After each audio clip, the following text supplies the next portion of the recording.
I blew out my knee right before I got out of the Navy, and I wanted to get into martial arts, but I didn't have really I could get into that didn't involve kicking. After I came to Tech, one of my friends went to the same Bible study I did, invited me to go play around sparring with him and some of his friends because he learned a little bit of Lichterner German longsword from one of his friends.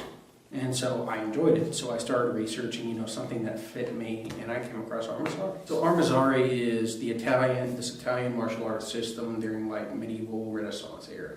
It's an entire system, hand-to-hand wrestling, dagger, or knife, one-hand longsword, two-handed longsword, axe, spear, and mounted combat, like on horseback. It's a lot about adapting, and that's one of the things that I like because it's adaptive, it's fluid, it's not you make this strike and this strike for this and do this for this and do this for this. He would use the pommel and the guard as like a blunt, bludgeoning, or piercing weapon.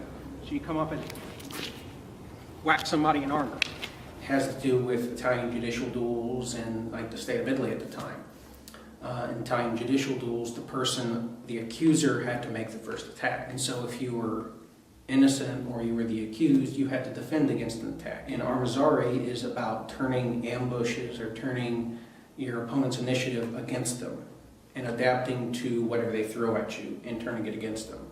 And that's one of the things that I like in a discussion or a debate, how to recognize whenever someone throws something out at you, like if they're trying to trip you up in like a debate type situation, you can take it in stride and formulate a response that fits what they said, not just like, oh, you're stupid, you don't really know what you're talking about. No, but actually have a thoughtful response. If you have somebody doing something, or you're trying to convince somebody to do something, or talk to somebody, like for example, journalism, you kind of like, you set things in motion and then you kind of let them play out. You got to be patient with it and redirect it where you want it to go. Adapt patience in the moment, and that patience in the moment allows you to see opportunities and adapt to those. A lot of people don't realize you can hold a sharp edge.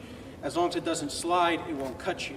It may dig into your flesh, but it won't actually cut you. I used to practice with some friends of mine, but the main guy graduated, so he's not around anymore, went back to Houston. So I pretty much I can't like spar very much because I don't really have anybody to spar with. And I'm not at the point where I can like use a dull metal longsword either because I don't have the $1,000 worth of safety equipment that would come with it. And that's just for one person, that's not counting other people too. So I pretty much just practice with my polypropylene longsword and out in the courtyard area in between the apartment buildings where I live. And there's things that you wouldn't even think Renaissance era martial artists would do the same thing, but they do.